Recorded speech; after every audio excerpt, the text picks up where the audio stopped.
Soalnya kalau di bidang langsung dari manual tangan ya, lari ke istilahnya masuk ke suatu perusahaan pasti dia dispesialkan. Kita belajar lah, gitu kan. Soalnya ilmu itu kan nggak berat bawa kan. Iya. Kalau udah itu kan nggak berat, malah banyak manfaatnya kan di bidang itu. Nah, yang saya sarankan, marilah kita belajarlah di bidang apa namanya karya seni. Semangat pagi, pagi, pagi, pagi.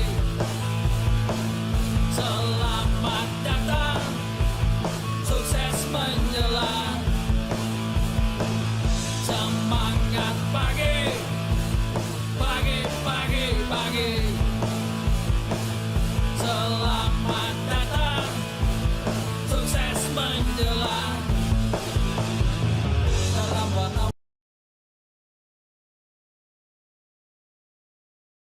Oke, selamat datang kembali dengan saya Asep Sufyan. Kali ini saya bersama Pak Encep, gitu ya. Tadi sebelumnya kita mewawancara Pak Adis. Nah, di sini Pak Encep dulu belajar sama siapa, Pak? Pertama kali belajar aksesoris. Pertama aksesoris belajarnya dari bapak juga ya. Dari Pak Adis. Dari Pak Adis juga. Pak Adis juga. Berapa tahun Pak belajar sama Pak Adis? Saya belajar dulu dari tahun 90. Tahun 90, berarti udah hampir 30 tahun dulu, Pak. Wah, cukup lama sekali. Berapa? Udah punya cucu, Pak. Oh, udah cucu. Iya, Alhamdulillah. alhamdulillah. Amin. Wah, berarti udah hampir 30 tahun. Berapa tahun Pak belajar sama Pak Adis dulu? Dulu belajar hampir sekitar 3 tahunan lah. Wah, cukup lama ya? Lama juga. Dari pertama saya awal bikin rangka, terus kita mengembangkan lagi dari pemasangan batu juga Pak ya, berlian. Ya, berlian. Dan, Oh, sempat bermain dengan diamond juga ya? Berlian juga ya? Berlian juga sama. Terus bermain lagi di geluti di poles. Oh, polishing. Ya. Polishing, Yeah. sampai kita krum juga. Oh. Sampai kita belajar sampai cara gimana meracik. Krum material itu krum kan. gitu. Itu. Semua digeluti dari bidang pertama kadar mas. Kadar sekian poin, sekian persen saya geluti dari awal. Makanya belajar kemasan itu enggak gampang ya? Nggak gampang, nggak cukup misalkan dari setahun lah, nggak mungkin lah. Soalnya kalau kemasan itu, kalau istilahnya kita kerja monoton, misalkan di satu bidang, contohnya lah di bidang rangka, bikin rangka aja kan, Iya, betul. nggak bisa sampai ke pemasangan batu. Giliran pas ada yang pesenan, ada yang pesen sama kita, pas dia pasang batunya gimana, mungkin harus belajar lagi apa kita menyuruh lagi tenaga ahli. Tuh. Gitu. 1 tahun pertama dulu udah sampai masang batu, Kang? Belum, Saya saya geluti dulu pertama di bidang rangka dulu, soalnya itu yang pertama awal, yang paling pertama belajar untuk bikin perhiasan tuh yang penting pondasinya dulu, strukturnya dulu. Nah, rangka cincin semua, anting, liontin dan sebagainya. Semua kita geluti dari cincin cowok, semualah. Cincin laki, cincin perempuan gitu ya. Itu semuanya ya, Semuanya. bukan hanya cincin aja gitu. Bukan. Gitu. Itu kalau kita udah ketemu teknik pertama bikin apa namanya? Bikin dari awal. Kita bikin cincin misalkan nih Pak ya. Terus kita belum ketemu tekniknya. Pantasnya ini cincin begini ya. Betul. Pantasnya harusnya begini. Ke bawahnya begini. Misalkan tingginya segini, misalkan lebarnya segini. Yeah. Pokoknya lihatnya luas lah, kalau dibilang bahasa Jawa ya, luas gitu kan, kelihatan bagusnya gitu kan. Dan tentunya mungkin ya yang namanya pengrajin pastinya bisa gambar dong Kang ya. Gitu. Nah, kalau gambar saya kurang Kurang menggeluti. Soalnya menggeluti. Tapi kan bikin pola. Pola dulu kan di awal-awal. Pola ya. kalau misalkan jiwa seni gambar saya kurang bisa. Saya jujur aja ya Pak ya. Oh, ya. Soalnya dulu saya nggak menggeluti gambar. Tapi cuman coret-coret itu saya bisa aja gitu kan, misalnya coret-coret. Tapi kalau seluruh gambar asli kan sekarang ada desainer juga yang pakai itu kan, Ya. pakai tangan kan sampai Ya, mirip-mirip banget. Digital. Dulu saya nggak begitu menggeluti ya. Saya sebatas bikin rangka aja. Tapi kalau misalkan dipaksa gitu kan, ya mungkin namanya juga iki udah ada ya, sedikit-sedikitnya lah bisa katanya. Nah, acuan berarti selama ini yang jadi acuan Pak Encep, kalau misal bikin perhiasan tuh acuannya lihat dari mana Pak? Lihat. Dari sampel atau dari gambar? Nah, Biasanya. pertama dulu waktu belajar dulu mungkin nggak langsung kita. Dulu pertamanya dilihat model barang jadi dulu. Barang jadi dulu. Nah, model barang jadi dulu. Nah, udah kita misalkan kalau karena melemah lah, apa namanya udah kelihatan luasnya kan. Nah, baru tahap kedua kita segi gambar. Nah, gimana nih bisa sampai luasnya kalau lihat dari segi gambar. Kadang bikin juga kan kalau dari segi gambar kira-kira konsumen nggak cocok kan, nggak cocok juga kan, pantasnya gimana. Nah, gitu. Ya kadang-kadang kan misalnya gambarnya seperti ini, jadinya seperti ini, ngegemukin atau ngurusin, ngerampingin. Iya, Gitu ya? Iya. Antara. Nah kalau sekarang seperti apa Pak? Biasanya kalau misalnya ada teman-teman nih di sini yang pingin belajar atau pingin mewujudkan desainnya gitu ya, menjadi hasil jadi, itu apa yang harus nanti diberikan ke Pak Encep nih? Misalnya gambar cukup atau apa? Kalau untuk sekarang ini ya, mungkin saya karena udah lama juga ya, udah istilahnya 30 tahun lah, gitu kan. Mungkin dari segi gambar juga udah tahu lah. Udah tahu Jadi, size-nya, size. bukannya seperti apa? Cuman kita ukurannya doang gitu. Oh, size-nya. Size-nya. Gitu. Jadi kalau misalnya kalian pingin mesen gambar, mesen cincin ya, kan gambar, bikin perhiasan, Iya, kalian cukup cari referensi gambar atau menggambar apa gitu ya sesuai keinginan kalian. Size-nya berapa, misalnya bikin cincin, berikan ke Pak Encep. Gitu ya. Nah, gitu. Berikan ke Pak Encep, nanti Pak Encep bisa mewujudkan apa yang kalian inginkan. Nah, gitu. Hasilnya itu. Nah, gitu. Nah, tentunya kan setiap ya dalam perjalanan hidupnya Kang ya, Ya. gitu ya, punya hidup selama 30 tahun Pak Encep menggeluti menjadi seorang pengrajin kemasan, tentunya ada suka dukanya Kang ya, pastinya Kang ya. Atau dan tentunya ada masa keemasannya Kang. Ada. Tahun berapa Kang kira-kira masa keemasannya pengrajin kemasan Kang? Ceyah-ceyahna gitu ya, maremana gitu. Maremana. Dulu perjalanan saya panjang Pak ya, kalau di baratan itu panjang banget. Kita lulus dari guru misalkan ya, ini kamu sekarang udah maksimal untuk kerja keluar gitu kan. Sekarang kamu bisalah kerja di luar, coba gitu kan. Perjalanan itu saya pindah guru itu kan lain ya, misalkan ini pindah dari suatu bengkel, anggaplah saya udah kerja di suatu bengkel gitu aja, lulus sekolah lah. Kita ibaratnya mau lepas gitu kan, kalau anak burung malah suruh matokin sendiri gitu kan, nyari apa namanya makanan sendiri. Nah, pertama masuk, mungkin di suatu bengkel beda juga ya, ini pingin gini, biarpun gambar begini tapi orangnya pingin begini kan. Jadi masing-masing bengkel atau project tuh punya karakter beda-bedanya kan ya? Beda, tiap-tiap bengkel beda, instruksinya juga keinginannya juga beda gitu ya. Makanya menyesuaikan dengan kondisi situasi di situ perjalanan. Ada yang pingin sampai ringan desainernya. Nah, gitu. Sampai ada yang begini nih, ini mau pas nih sekian gram misalkan. Ada yang begitu juga. Ada ya? Ada. Banyak lah yang begitu kan. Mungkin kita dari ini, pertama ini masuk ke begini, kok ini mah begini agak beda ya. Nggak seperti kayak yang diajarkan gitu kan. Di dalam menggeluti itu kan, terus coba lagi pindah, cari pengalaman kan, bukan istilah mau membeda-bedakan harga, bukan. Tapi kita mau mencari pengalaman yang lebih apa namanya, lebih akurat lah, lebih nambah lagi ilmu kita kan. Pindah lagi suatu bengkel,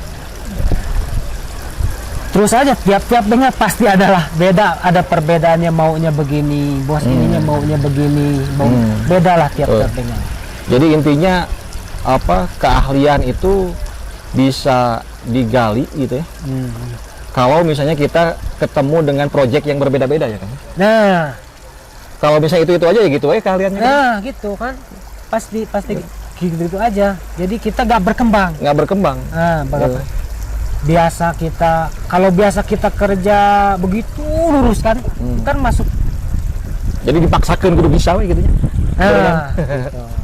Misalnya Pak Encep disuruh bikin batu, awalnya tuh bisa, Jadi tapi bisa jadi bisa karena dipaksakan gitu. Otomatis ya. otomatis. Nah, Alhamdulillah. contoh lah. Gitu. Nah, selama berada di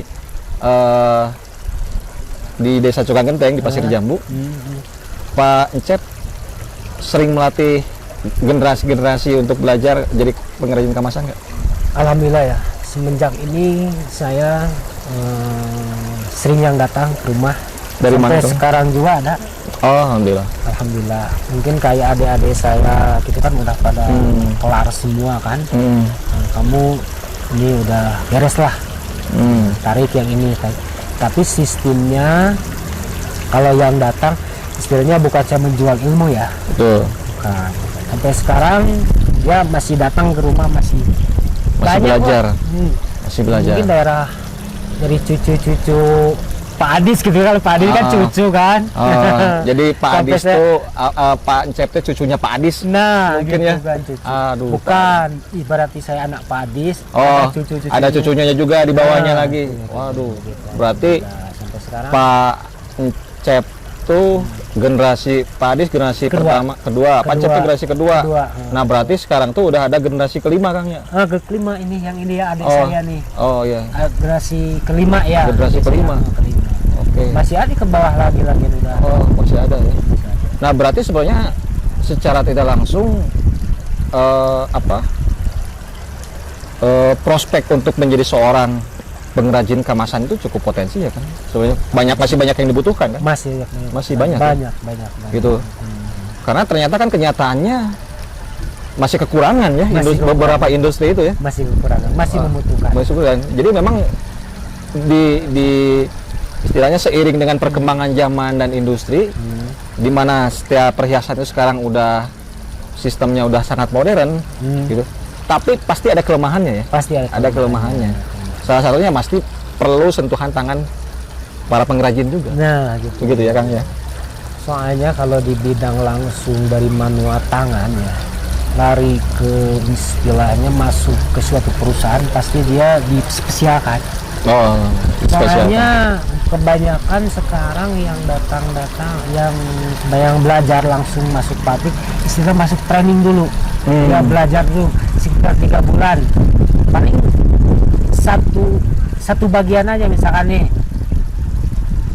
dari bidang finishing aja kan. Terus ada bagiannya tukang poles. Jadi banyakan begitu sekarang. Banyakan begitu. Kalau kita belajar dari tahap awal, kita dari awal bikin, kita istilahnya lah cari ilmu dari awal pertama, mungkin kesananya juga akan apa namanya dikhususkan gitu kan. Skillnya berbeda-beda ya. Jadi kalau misalnya ada teman-teman anak didik Pak Encep yang belajar ke Pak Encep terus nanti dia lari ke industri, itu di industri itu udah langsung dispesialisasikan ya bagian tertentu gitu ya. Gitu. Kalau saya misalkan ya, yang keluaran saya kan, nah, soalnya kan beda-beda ya. Guru saya juga punya murid ya. Sama guru saya juga punya murid, saya juga punya murid. Kalau misalkan nih udah saya bisa nih, saya masukkan satu perusahaan nih, saya titipkan kan ke wadahnya kan. Kalau istilahnya kalau dia langsung bur lepas aja kan dia kan bingung kan mau kemana kan dia masuknya. Makanya harus punya didikan gini, apa namanya, istilahnya kalau bilang itu malah bukan terima sekolah, bukanlah istilahnya. Kalau misalnya ada yang mau belajar kepada saya, pasti ntar kalau udah bisa saya masukin ke industri ya, ke industri. diarahkan ke industri. Diarahkan ke industri. Ya, Saya langsung masukin langsung gitu kan. Ya, karena banyak yang perlu ya Pak ya sebenarnya. Banyak dulu. Gitu. Alhamdulillah sekarang banyak yang udah masuk kerja, mungkin kalau dibilang 20 orang lebih kayaknya. Dari tahun berapa itu Pak? Sekarang kira-kira dari tahun 90-an sampai sekarang udah Nah, berapa anak saya- didik Pak Cep? Sekitar 20-an ada. 20-an ada. 20-an ada, alhamdulillah banyak. Rata-rata mereka sekarang bekerja atau udah ada yang usaha sendiri di Ada buka yang toko emas ada? udah usaha sendiri di pasar gitu kan. Nah, Buat bagian tukang kemasannya juga. Malahan ada yang sukses udah punya toko juga. Dia Alhamdulillah. berhasil juga, alhamdulillah juga ya. Ya. Alhamdulillah, mungkin dia ada rezeki dari Allah Subhanahu wa taala, mungkin dia Oh, bisa gitu. sukses gitu kan. Alhamdulillah ya Kang ya, ada kepuasan Ada mungkin ya. kepuasan tersebut. Ada kepuasannya Nah, setelah mendidik itu. Alhamdulillah. Mungkin anak-anak kita, anak-anak didik kita gitu itu kan. ya diharapkan kan pastinya Gitu. menjadi orang-orang yang sukses ya. Dan mungkin itu tentunya tidak lepas dari keikhlasan Kang Cep, oke. Nah, Gitunya, gitu. yang penting kita ikhlas gitu kan, masalah di ilmu itu kan ikhlas gitu kan. Kalau kita mengamalkan ilmu kan mungkin ilmu juga kita nambah gitu kan, kalau bahasa istilah itu kan. Kita mengamalkan ilmu juga kita nambah. Itu Nah, aja. pesan-pesan untuk para generasi sekarang yang mungkin masih hanya minat, udah ada ketertarikan belajar produk aksesoris di Pasir Jambu atau di Desa Cukang Genteng, pesannya apa Kang untuk para rekan-rekan semua nih, para penonton di sini? Kalau menurut saya ya, pesan-pesan buat menyemangati ya. Betul. Nah, menyemangati anak-anak muda sekarang kan. Kita kan istilahnya kalau sekolah itu udah jelas sekolah kan. Sekolah kita pendidikan di bidangnya pendidikan lah, pendidikan. Terus kita harusnya sekolah kita kan dibarengin sama istilahnya skill. Tuh. Skill dibarengin skill. Kita kalau seandainya nggak dibarengin skill, ada istilahnya begini kan, muntah pancuh mah teh tuturkeun cenah geuning nya.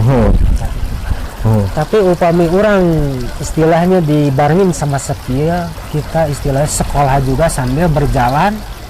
Misalkan kuliah nih, sambil kita belajar, pas bisa kita kan bisa biaya sendiri nih. Betul. Alhamdulillah kan kalau gitu kan, sambil berjalan nggak sampai nyusahin orang tua gitu kan. Makanya untuk pesan-pesan anak muda yang kira-kira dia ada minat gitu kan, menyemangati di bidang skill, di bidang jiwa kemasan ini kan, pengrajin, harusnya kita bersemangat untuk kita belajar lah gitu kan. Soalnya ilmu itu kan nggak berat bawa kan. Iya. Kalau udah itu kan nggak berat, malah banyak manfaatnya kan di bidang itu. Nah, yang saya sarankan, marilah kita belajarlah di bidang apa namanya karya seni. Mudah-mudahan kita cocok gitu kan, ya mudah-mudahan cocok lah, mudah-mudahan tertarik. Kalau udah kelihatan begini kan, mudah-mudahan kita buat membantu kita juga kan, gitu kan. Nah segitu mungkin. Oke, jadi intinya Semangat anak muda sekarang. para generasi sekarang, kalian sekolah, kalian belajar, tapi jangan lupa untuk terus mengasah skill, potensi kalian, sehingga nanti kalian kedepannya punya arah dan tentunya tujuan kalian nanti pingin berkarir atau kompetensi kalian di bidang apa. Gitu. Itu pesan dari Pancep. Sekian, terima kasih dari saya. Mudah-mudahan apa yang saya sampaikan dan Pak Encep sampaikan bisa bermanfaat buat semua. Sampai ketemu lagi dengan para pengrajin yang selanjutnya. Assalamualaikum warahmatullahi wabarakatuh.